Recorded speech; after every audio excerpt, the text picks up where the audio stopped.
सबसे पहले मैं क्या करूँगा कि जो संख्या लिखी है वो मैं उसे लिखना है, जैसे 235 है तो 235 लिखना है, दशमलव के बाद जो संख्या है उसको एज इट इज़ लिखना है। उसके बाद जैसे बार लगा हुआ है मेरा 35 के ऊपर, तो जिसके ऊपर बार नहीं लगा है उसको हम करेंगे माइनस, जैसे 2 के ऊपर बार नहीं लगा है तो हम कर देंगे उसको माइनस, ठीक। उसके बाद जितनी संख्याओं के ऊपर बार लगा है, जैसे 3 और 5 दो संख्याओं के ऊपर बार लगा है तो 2 बार लिखूंगा मैं 9, और जितनी संख्याओं के ऊपर बार नहीं लगा है, जैसे 2 के ऊपर बार नहीं लगा है तो उसके लिए क्या लिख लूँगा 0। तो x की वैल्यू कितनी हो जाएगी, 235 में से 2 गए 233, और बटे में कितना हो जाएगा 990, ठीक है। 0.34 और 9 के ऊपर क्या है बार है, तो मैं इसको सिंप्लीफाइड करूंगा तो मैं क्या लिखूंगा 349 माइनस जितनी संख्याओं के ऊपर बार नहीं लगाता होता उसको हम क्या कर लेते हैं माइनस कर लेते हैं, जितनी संख्याओं के ऊपर बार लगा है उतने 9, और जितने के ऊपर बार नहीं लगा है उतने क्या लगा लेते हैं 0। तो ये आ गया हमारा। अब 349 में से 34 को माइनस करेंगे तो कितना जाएगा 315, और बटे में कितना है 900, तो कितना हो जाएगा 73 माइनस 7 अपॉन में 90, और ये कितना हो जाएगा 56 माइनस 5 अपॉन में 9, और ये कितना हो जाएगा 0, 90। जो भी शांत या टर्मिनेटिंग परिमेय संख्याएं होती हैं उनके जो हर होते हैं वो या तो 2 से बनते हैं या तो 5 से बनते हैं। जैसे हम 1/20 की बात कर लें तो 1/20 है, 1 है ऊपर और नीचे 20 है, 20 मतलब 2 इंटू 2 इंटू 5 है। तो अगर मैं इसमें इस 2 के लिए 1 5, इस 2 के लिए 1 5 और इस 5 के लिए 1 2, तो ऊपर किस किस का गुणा करना है मेरे को 5 इंटू 1 इंटू 5 इंटू 2, इस तरीके से होगा। तो कितना हो गया ये 5 एकम 5, 5 25, 25 दूनी 50, तो नीचे ऊपर हो गया 50 और नीचे कितना हो गया 10 10 10, मतलब कितना 1000, ठीक है।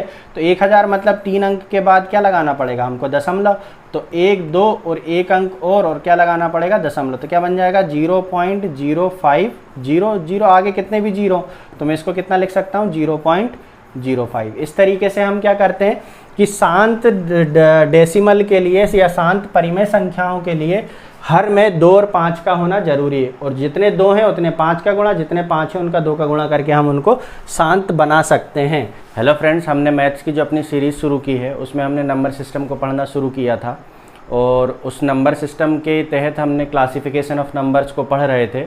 पिछले वीडियो में हमने प्राइम नंबर, को प्राइम नंबर और ट्विन प्राइम नंबर को पढ़ा था। आज हम लोग उसी को प्राइम नंबर, को प्राइम नंबर और ट्विन प्राइम नंबर के कुछ और क्वेश्चंस को करेंगे। साथ ही हम शांत और अशांत प्रवृत्ति के दशमलव संख्याओं को देखने वाले हैं, है ना, मतलब जिसको हम लोग terminating and non terminating numbers बोलते हैं, वो हम लोग आज देखेंगे, ठीक है। आज का हमारा पहला क्वेश्चन है, किस प्रकार की संख्याएं सह अभाज्य नहीं है। तो सह अभाज्य नहीं है जानने के लिए सबसे पहले हमें जानना होगा कि सह अभाज्य संख्याएं होती कौन सी हैं। तो पिछली क्लास में हमने देखा था, यदि कोई दो संख्याएं हैं और उनके बीच में कोई भी कॉमन फैक्टर नहीं है एक के अलावा, जैसे 3 और मान लो यहाँ पे 10, ठीक है। तो ये दो संख्याएं हैं, तो 3 के जब मैं गुणनखंड करूँगा तो 3 इंटू 1 करूँगा, और 10 के गुणनखंड करूँगा तो 2 इंटू 5 करूँगा। तो यहाँ पर 3 इंटू 1 है और यहाँ पे 2 इंटू 5 है। यहाँ पर 3 और 1 से मिलकर बना है 3, और 10 जो बना है 2 और 5 से मिलकर बना है ना, मतलब इनके अभाज्य गुणनखंडों से बना है। तो ये दोनों संख्याएँ कैसी कहलाएंगी, सह अभाज्य संख्याएं कहलाएंगी, है ना। तो हमें सह अभाज्य नहीं है बताना है, तो अभी हम क्या करते हैं, इसको ऑप्शन से इसको चेक करना शुरू करते हैं। पहला ऑप्शन है, कोई दो अभाज्य संख्याएं, जैसे मान लो 3 और 5 दो अभाज्य संख्याएं हैं, तो क्या ये सह अभाज्य नहीं होंगी। कोई ज़रूरी नहीं है 3 और 5 जो है वो सह अभाज्य होंगी, क्योंकि 3 और 5 के बीच में कोई भी कॉमन फैक्टर नहीं है। तो ये वाला ऑप्शन क्या हो जाएगा हमारा गलत। नेक्स्ट ऑप्शन, कोई भी दो लगातार विषम संख्याएं, तो 3 और 5 भी दो लगातार विषम संख्याएं हैं, तो ये भी क्या है कि सह अभाज्य नहीं होगी, इसकी कोई गारंटी नहीं है। कोई भी दो लगातार संख्याएं जैसे 2 3 4 5 6 7 इस तरीके से आगे बढ़ेंगी। तो जैसे मान लो 2 और 3 सह अभाज्य हैं, 3 और 4 सह अभाज्य हैं, 4 और 5 सह अभाज्य हैं, 5 और 6 सहअभाज्य हैं, 6 और 7 सहअभाज्य हैं। तो कोई भी दो लगातार संख्याएं आप ले लो तो इसकी कोई गारंटी नहीं है कि वो संख्याएं सहअभाज्य नहीं होंगी, वो सहअभाज्य हो सकती। तो ये वाला ऑप्शन भी क्या हो गया, गलत। तो हमारा आखिरी ऑप्शन बचता है कोई भी दो लगातार सम संख्याएं। तो कोई भी दो लगातार सम संख्याएं आप लेके देख लीजिए, जैसे 2 और 4 है, 6 और 8 है, 8 और 10 है, 12 और 14 है, 190 और 192 है। कोई भी दो लगातार सम संख्याएं ले लीजिए। तो 2 और 4 के बीच में क्या कॉमन है, 2। 3 और 8 के बीच में क्या कॉमन है, 2। 2 और 10 के बीच में क्या कॉमन है, 2। तो यहाँ पर जब भी सम संख्या होगी तो वो 2 से विभाजित होना ही होना है। तो 2 उसमें क्या निकले आएगा, कॉमन निकले आएगा। और जहाँ पे भी कॉमन निकले आया इसका मतलब ये है कि वो संख्याएं से अभाज्य नहीं है। तो कौन सा ऑप्शन सही हो जाएगा हमारा, D option. Any 2 consecutive even numbers जो हैं वो कभी भी सह अभाज्य होंगे ऐसा नहीं है, वो सह अभाज्य नहीं होंगे। ठीक है, तो ये था हमारा आज का पहला क्वेश्चन। संख्याएं जो कि एक दूसरे के लिए सह अभाज्य हैं, पहले दो संख्याओं का गुणनफल 551 और अंतिम दो संख्याओं का गुणनफल 1073 है। तो तीनों संख्याओं का योग ज्ञात कीजिए, है ना। तो ये क्वेश्चन देखिए, मैंने आपको यहाँ पर कोई एक क्वेश्चन कराया था ये वाला कि प्रथम 3 का गुणनफल 385, अंतिम 3 का गुणनफल 1001। एक क्वेश्चन मैंने ये कराया था आपको ये वाला कि प्रथम दो एक दूसरे की सहअभाज्य हैं, प्रथम 2 का गुणनफल 391 और अंतिम 2 का गुणनफल 943 है। सेम इसी तरीके से इस क्वेश्चन को भी हम करेंगे, आप इसको प्रैक्टिस कीजिएगा। और मैं आपको बता दे रहा हूँ कि यहाँ पर 3 संख्याएं A B C हैं और इसमें A और B का गुणनफल A इंटू B हमें दिया हुआ है 551 और B इंटू सी दिया हुआ है हमारा यहाँ पर 1073। ठीक है, तो इसके जो 551 के गुणनखंड निकल के आ रहे हैं वो आ रहे हैं 19 इंटू 29 और 1073 के गुणनखंड निकल के आ रहे हैं 29 इंटू 37, है ना। तो अब क्या है, हमें यहाँ पता चल गया कि B की वैल्यू कितनी है 29, क्योंकि B यहाँ पे कॉमन है और यहाँ पे क्या कॉमन आ रहा है 29। तो A की वैल्यू हो गई 19, B की वैल्यू हो गई 29 और C की वैल्यू कितनी हो गई है 37। यदि हम तीनों को ऐड करें तो 9 9 18, 18 और 7 25 के 5 हासिल के 2, 3 2 5, 2 7 और 1 8। तो कितना आ रहा है 85। तो करेक्ट आंसर कितना हो जाएगा, सी ऑप्शन में 85। आप इसके गुणनखंड करके देख लीजिएगा, पिछले क्वेश्चन में मैंने आपको बताया था किस तरीके से हमको इसको प्राइम फैक्टराइजेशन इसका करना है। ठीक है, अब यहाँ पर नेक्स्ट हमारा आ गया है कंपोजिट नंबर। तो मैंने जब फर्स्ट क्लास में आप लोगों को डेफिनेशन बताया था तो वहाँ पर हमने देखा था कि नंबर प्राइम और कंपोजिट, है ना। प्राइम नंबर कब होगा, जब उसके केवल 2 फैक्टर होंगे। ठीक है, जब केवल 2 फैक्टर होंगे। जैसे मान लो 11 है, 11 एक प्राइम नंबर है, क्यों, क्योंकि इसके या तो 11 से कटता है या फिर ये 1 से कटता है। ठीक है, और यदि हम बात करें जैसे मान लो 4 है, 4 के गुणनखंड जब आप करोगे तो कितना होगा, ये 2 से कटता है, 4 से कटता है और 1 से कटता है। 1 से कटेगा 4 बार, 4 से कटेगा 1 बार और 2 से कटेगा 2 बार। तो इसके कितने गुणनखंड निकल के आ रहे हैं 3। तो ये क्या कहलाएगा, कंपोजिट नंबर कहलाएगा। तो कंपोजिट नंबर की हमने क्या परिभाषा देखी थी कि इनके 2 से अधिक गुणनखंड होते हैं तो वे संख्याएं क्या कहलाती हैं, कंपोजिट नंबर कहलाती हैं। ठीक है, अब यहाँ पर इसमें कुछ प्रॉपर्टी है कि सबसे छोटा स्मॉलेस्ट कंपोजिट नंबर क्या है, 4 है। सबसे छोटी विषम कंपोजिट नंबर क्या है, 9 है। ये आपको थोड़ा सा याद होना चाहिए। एक ना तो अभाज्य है ना ही भाज्य है, क्योंकि एक का केवल एक ही गुणनखंड है 1। ठीक है, तो प्राइम के लिए 2 फैक्टर होना चाहिए, कंपोजिट नंबर के लिए क्या होना चाहिए, कंपोजिट नंबर या भाज्य संख्याओं के लिए 2 से अधिक, मतलब 2 या 2 से अधिक फैक्टर होना चाहिए। और जो 1 है, 1 का तो केवल एक ही गुणनखंड है 1, इसलिए 1 ना ही भाज्य है ना ही अभाज्य है। ठीक है, अब इसके बाद हम यदि यहाँ पर बात करें, यदि A और B 2 विषम अभाज्य संख्याएं हैं तो a² + b² और a² - b² भाज्य संख्याएं होंगी। ये एक प्रॉपर्टी है, ये आपको याद होगा तो ज़्यादा अच्छा है ना। चलिए नेक्स्ट को देखते हैं हमने परफेक्ट नंबर की हमने अभी तक परिभाषा नहीं देखी है। यदि संख्याओं के सभी गुणनखंडों का योग उस संख्या को छोड़कर, है ना, इंपॉर्टेंट बात यह है, दी गई संख्या के बराबर हो तो उस संख्या को संपूर्ण संख्या कहते हैं। जैसे 28 के आप गुणनखंड करोगे तो जब 28 के गुणनखंड करोगे तो कि 28 1 से कटता है, 2 से कटता है, 4 से कटता है, 7 से कटता है और 14 से कटता है। तो यदि हम इसमें बात करें और 28 से भी कटता है, 28 से 28 एक बार कटता है, 14 से 28 दो बार कटता है, 7 से 28 4 बार कटता है, 4 से 28 7 बार कटता है, 2 से 14 बार कटता है और 1 से 28 बार कटता है। तो 28 के यदि हम गुणनखंडों की बात करें तो इस तरीके से निकल के आ रहे हैं, ठीक है, सभी गुणनखंड। तो इसमें हम इस संख्या को छोड़ दें, 28 को छोड़ दें और बाकी संख्याओं का योग यदि 28 आ जाता है, इसका मतलब 28 क्या होगी, एक पूर्ण संख्या होगी। जैसे 14 7 21, 21 4 25, 25 2 27, 27 और 1 28। तो इन बाकी गुणनखंडों का योग 28 आ रहा है, तो ये संख्या कैसी कहलाएगी, संपूर्ण संख्या कहलाएगी, है ना। जैसे 6 है, 6 को अगर जैसे आप 6 के लिखोगे तो 6 1 से कटता है, 2 से कटता है, 3 से कटता है और 6 खुद से कटता है। तो 6 को आप हटा दो, बाकी के बचे गुणनखंड 3 2 5 और 1 6। तो इनके गुणनखंडों का योग कितना आ रहा है, 6 आ रहा है। मतलब ये कैसी संख्या, एक परफेक्ट नंबर है, संपूर्ण संख्या है। इस तरीके से हम संख्या संपूर्ण संख्या है या नहीं इसकी जांच कर सकते हैं। चलिए, परिमेय और अपरिमेय संख्या में क्या था वो हमने देख चुके हैं कि जिनमें अशांत अनावृत्ति होगी, ये हमारा नया टॉपिक शुरू हुआ है कि जिसका प्रसार की अशांत अनावृत्ति होगी। जैसे 1/6 है, क्या करना है, हमें 6 में 1 का भाग देना है। तो 6 नहीं जा रहा है तो क्या लगा लेंगे, दशमलव, और यहाँ लगा देंगे 0। 6 कम 6 बच जाएगा कितना, 4, है ना, बच जाएगा 4। फिर नहीं जा रहा है तो क्या लगा देंगे, 0। तो फिर कितना हो जाएगा, 6 6 36, है ना। फिर कितना बच जाएगा, 4। फिर 6 6 36, फिर कितना बच जाएगा, 4। इस तरीके से चलता जाएगा। तो ये 6 कभी भी ख़त्म नहीं होगा।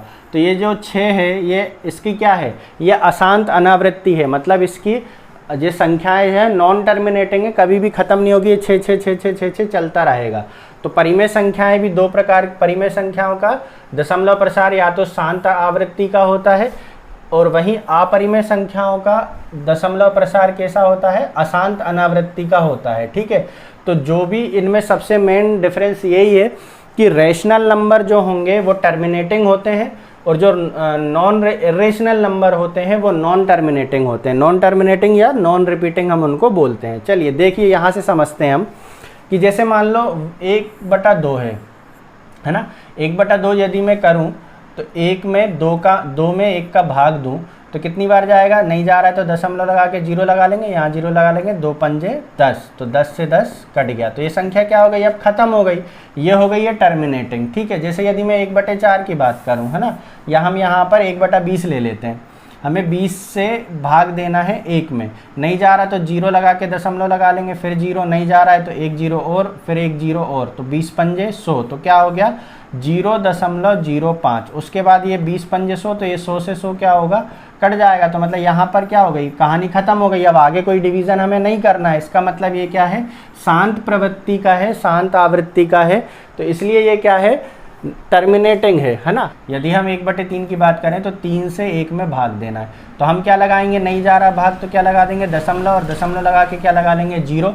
फिर कितनी बार कटेगा, 3 त्रिका 9, बच जाएगा 1, नहीं जा रहा, फिर 0, 3 त्रिका 9, बच जाएगा 1, फिर 0। तो इस तरीके से ये चलता जाएगा हमेशा, है ना। तो ये क्या हो गया, 0.3333 हमेशा चलता जाएगा। तो इसलिए क्या कहलाएगा, ये नॉन टर्मिनेटिंग कहलाएगा। तो इसको हम कैसे लिखेंगे, 0.333। और इसी को थोड़ा और सही करने के लिए हम क्या करते हैं, इसको 0.3 और 3 के ऊपर क्या लगा लेते हैं, बार, क्योंकि 3 का क्या हो रहा है यहाँ पे रिपीटिशन। ऐसे यदि हम 1/9 लिखते हैं तो 0.1111 आता है, तो हम क्या लिखेंगे, इसको 0.1 के ऊपर क्या लगा देंगे, बार। जैसे 1/11 की बात करें तो इसमें क्या होता है, 0.09090909 इस तरीके से रिपीटिशन होता है। तो हम इसको क्या लिखेंगे, 0.09 के ऊपर क्या लगा देंगे, बार। यहाँ पे बार क्या है, 0 और 9 दोनों के ऊपर लगा हुआ है।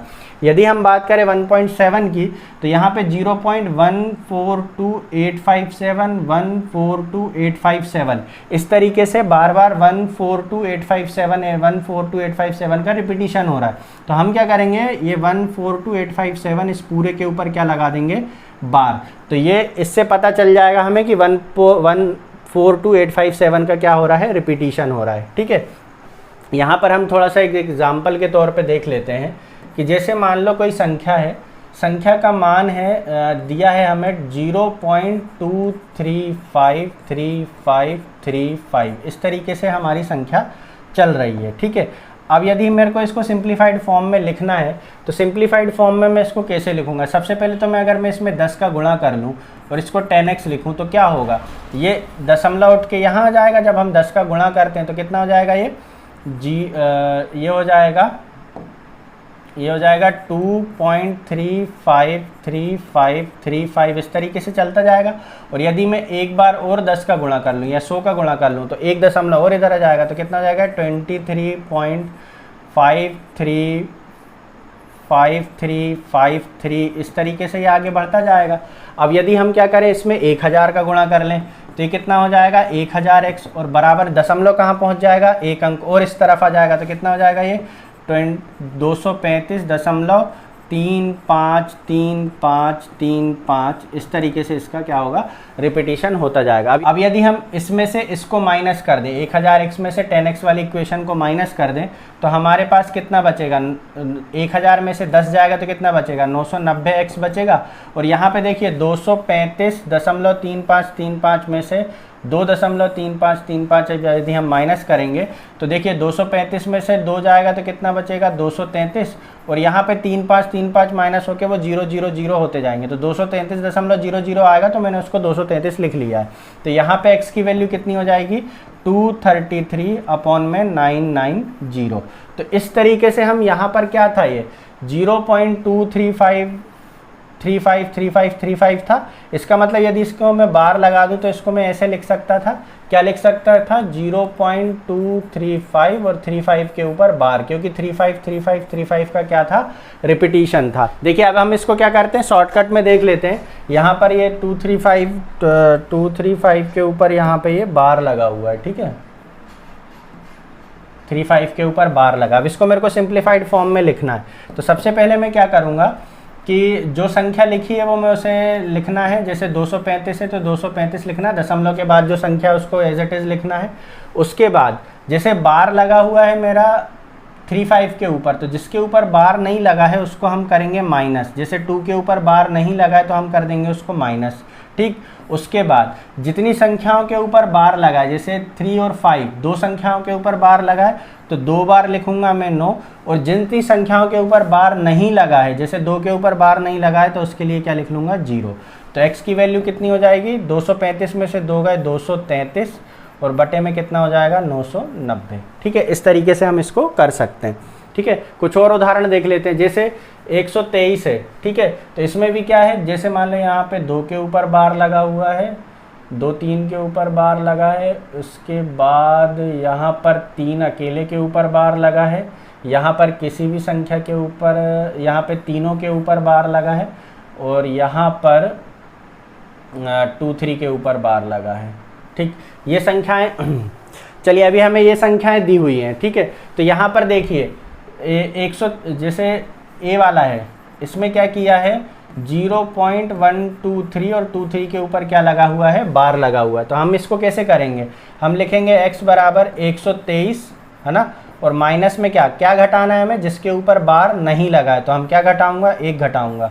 नीचे जितनी संख्याओं के ऊपर बार लगा है उतनी बार 9 लिखूंगा, और जितनी संख्या के ऊपर बार नहीं है उसके क्या लगा दूंगा? 0। तो कितना हो जाएगा ये? 122 के बटे में 990। इसका मान कितना आएगा?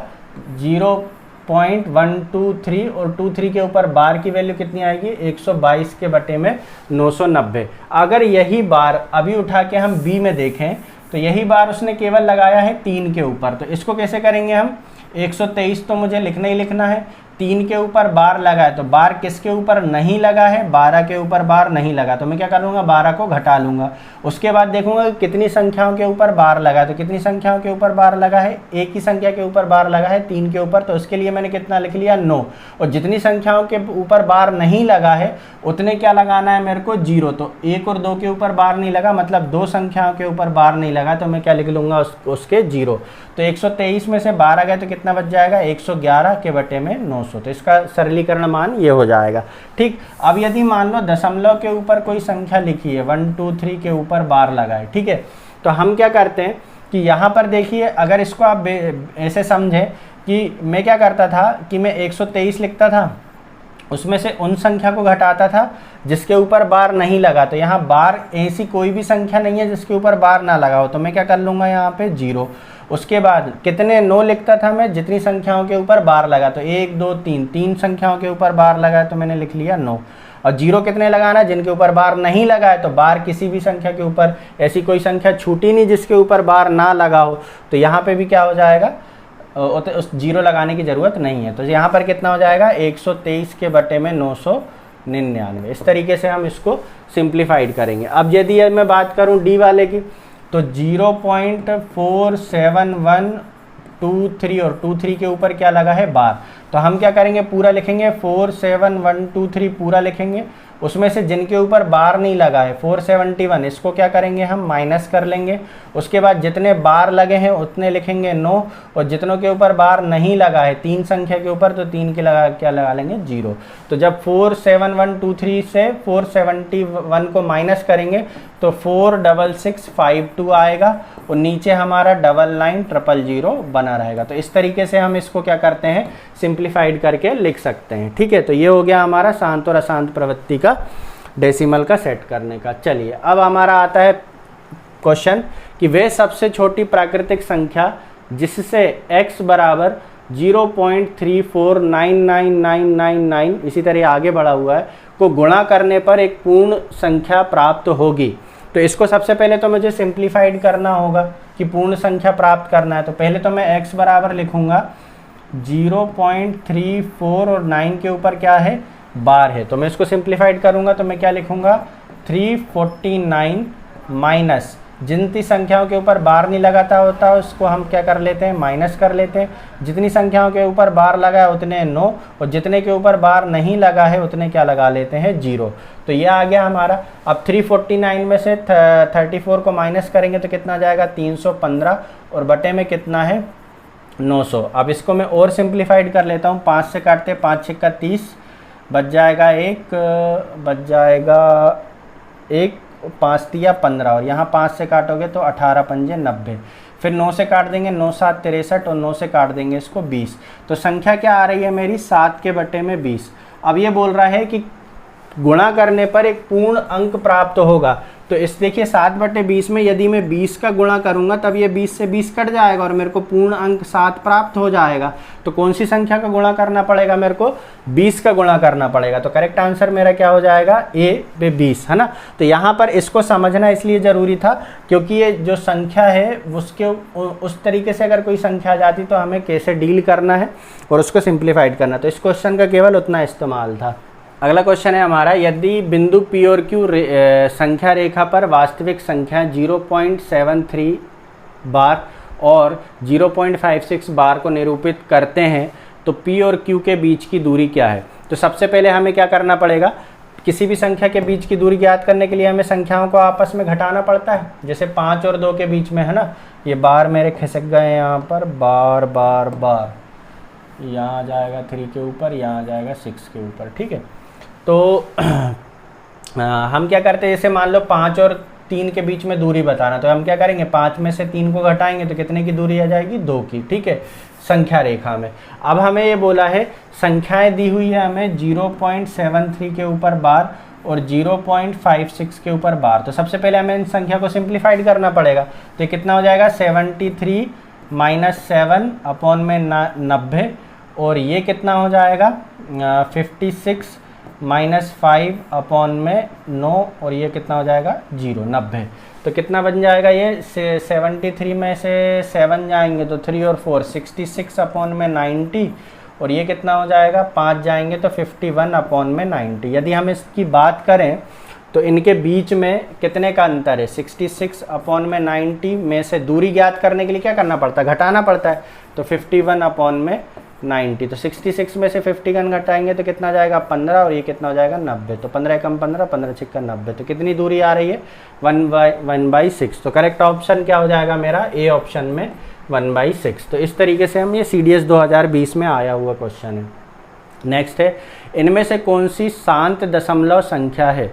शांत दशमलव संख्या, देखिए शांत दशमलव संख्या पता करने के लिए यदि मान लो जैसे 2/5 है, 2/5 एक शांत दशमलव संख्या है। क्यों है? क्योंकि यहाँ पर 5 है, यदि मैं इसमें 2 का गुणा कर लूँ और यहाँ ऊपर भी 2 का गुणा कर लूँ तो ऊपर कितना बन जाएगा 4 और नीचे कितना बन जाएगा 10, और मैं 10 है तो इसको क्या लिख लूँगा 0.4। संख्या शांत दशमलव है या नहीं है, इसको पता करने के लिए हमारे पास केवल एक ही तरीका है। यदि हमारे जो नीचे वाली संख्याएं हैं, हर यदि 2 और 5 से मिलकर बना है, 2 और 5 से मिलकर बना है तो संख्या हमारी शांत दशमलव कहलाएगी। जैसे यहाँ पर जो हमने उदाहरण लिए थे उनको देख लेते हैं। जैसे 1/2 है शांत दशमलव, 1/4 शांत दशमलव, 1/5 शांत दशमलव, 1/8 शांत दशमलव, 1/10 शांत दशमलव और 1/20 भी शांत दशमलव है। क्यों? क्योंकि इसका जो हर है वो हर किससे मिलके बना है 2 से, इसका हर किससे बना है 2 × 2 से, इसका हर किससे बना है 5 से, तो 5 से बना है, इसका हर कितने से बना 8, तो 2 × 2 × 2 से बना है, इसका हर किससे बना है 5 और 2 से, 2 × 5 से बना है या 5 × 2 से। यदि 20 की बात करें तो 2 × 2 × 5 इससे बना है इनका हर।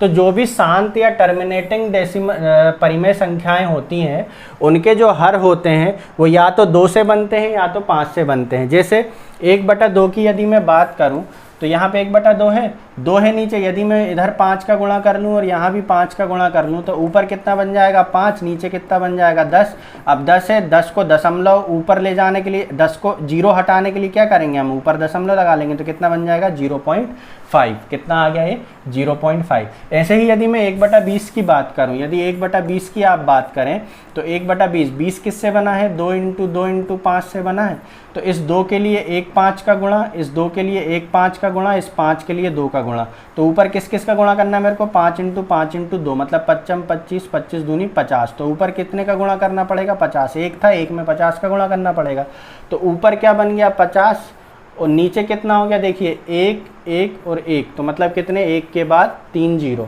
तो कितना हो जाएगा ये, क्या लगाना पड़ेगा हमको दशमलव, तो 1 2 और 1 अंक और क्या लगाना पड़ेगा दशमलव, तो क्या बन जाएगा 0.0500, आगे कितने भी जीरो तो मैं इसको कितना लिख सकता हूँ 0.05। इस तरीके से हम क्या करते हैं कि शांत डेसिमल के लिए या शांत परिमेय संख्याओं के लिए हर में 2 और 5 का होना जरूरी है, और जितने 2 हैं उतने 5 का गुणा, जितने 5 हैं उनका 2 का गुणा करके हम उनको शांत बना सकते हैं। तो अभी हम देखते हैं अपने इस क्वेश्चन में, तो देखिए यहाँ पर हमें पता करना है कि निम्न में से कौन सी संख्या शांत दशमलव संख्या है या टर्मिनेटिंग डेसिमल नंबर है। ठीक है, तो यहाँ पे देखिए 42 किससे किससे बनेगा 2 21 फिर 3 और 7, 2 3 7 से बनेगा। 75 की बात करें तो 75 किस किस से बनेगा 3 5 5 से बनेगा। यदि हम 128 की बात करें तो 128 पता है कि 2 की पावर 7 का मान होता है, और 42 की बात करें तो किससे बनेगा 2 3 और 7 से बनेगा। ठीक है, तो यहाँ पर देखिए 3 और 7 को टर्मिनेट करने के लिए हमारे पास कुछ नहीं है, तो ये संख्या टर्मिनेटिंग नहीं है, शांत नहीं है। यहाँ पर हमारे पास 3 को शांत करने के लिए कुछ नहीं है, 5 को तो हम 2 और 2 से शांत कर देंगे, लेकिन 3 को शांत करने के लिए हमारे पास कुछ नहीं है, तो ये भी संख्या नॉन टर्मिनेटिंग होगी। लेकिन यहाँ पे 2 की घात 7 है, यदि मैं इसमें 5 की घात 7 का ऊपर नीचे गुणा कर दूंगा तो यहाँ पर मुझे 1 के बाद 7 जीरो मिल जाएंगे, और मैं वो 7 जीरो के दशमलव के अंक 7 शिफ्ट करके दशमलव लगा के उसको शांत कर दूंगा। तो जो सी वाला ऑप्शन है मेरा वो क्या है, शांत दशमलव संख्या का एक उदाहरण है ना। यहाँ पर भी 3 और 7 जो है वो नॉन टर्मिनेटिंग हो रहेंगी क्योंकि उसमें 5 नहीं है। ठीक है, चलिए, if radius of a sphere is rational then which of the following is oblique r correct, है ना। हमें बोला है कि r जो है वो रेशनल संख्या है ना, r हमें बोला है कि वो रेशनल नंबर है। हमें पता करना है परिमेय संख्या है, और हमें पता करना है कि इनमें से क्या सही है। ठीक है, इसका पृष्ठीय क्षेत्रफल परिमेय है क्या, इसकी जांच करें। गोले का पृष्ठीय क्षेत्रफल क्या होता है 4 पाई r स्क्वायर। देखिए पाई क्या है, एक अपरिमेय संख्या है। अपरिमेय संख्या में किसी भी संख्या का गुणा करोगे तो वो अपरिमेय ही रहने वाली है। तो ये जो पृष्ठीय क्षेत्रफल है वो परिमेय ना होके क्या होगा, अपरिमेय होगा, इर्रेशनल नंबर होगा। यहाँ पर क्या बोला है, रेशनल बोला, तो ये वाला सेंटेंस क्या हो जाएगा, असत्य। इट्स वॉल्यूम इज रेशनल, तो वॉल्यूम भी क्या होता है 4/3 पाई आर क्यूब। तो जहाँ पे भी पाई आ गया तो वो क्या हो जाएगा, इरेशनल हो जाएगा। इरेशनल संख्या में किसी भी संख्या का गुणा करते रहो वो इरेशनल ही रहने वाली है, तो ये वाला भी क्या हो जाएगा, असत्य हो जाएगा। तो इनमें से कौन सा सही उत्तर चुनिए, तो सही उत्तर क्या है, नाइदर 1 नॉर 2। तो डी वाला ऑप्शन क्या हो जाएगा हमारा, सही हो जाएगा। तो इस तरीके के क्वेश्चन आते हैं, CDS 2020 में आया था, परिमेय अपरिमेय संख्याओं पर आधारित। चलिए नेक्स्ट है, निम्नलिखित में से कौन सा सही है। ठीक है, तो हमें बताना है, ये आज का लास्ट क्वेश्चन है हमारा कि निम्नलिखित में से कौन सा सही है। आज क्या क्या इस टॉपिक का लास्ट क्वेश्चन है, एक ना तो अभाज्य है ना ही भाज्य है। बिल्कुल सही बात है कि एक ना तो भाज्य है ना ही अभाज्य है, तो ये वाला आंसर क्या है हमारा, सही है। 0 ना तो धनात्मक है ना ही ऋणात्मक है, हमने देख लिया कि 0 ना तो धनात्मक है ना तो ऋणात्मक है। यदि हम सी ऑप्शन को देखें, P × Q सम है, तो P और Q हमेशा सम होंगे, तो ये तो गलत बात हो गई। जैसे मान लो 2 × 4, ये तो चलो ठीक है दोनों सम संख्याएं, तो गुणनफल भी क्या आ गया, सम। लेकिन 3 × 4, 3 चौके कितना होता है, 12 होता है, तो गुणनफल तो सम आ रहा है, ये भी सम संख्या है, लेकिन ये कैसी एक विषम संख्या है, तो P और Q हमेशा सम होंगे, ऐसा सही नहीं है, ये सत्य नहीं है। तो हमसे यही तो पूछा था कि सही नहीं है, तो ये वाला ऑप्शन क्या हो जाएगा, सही।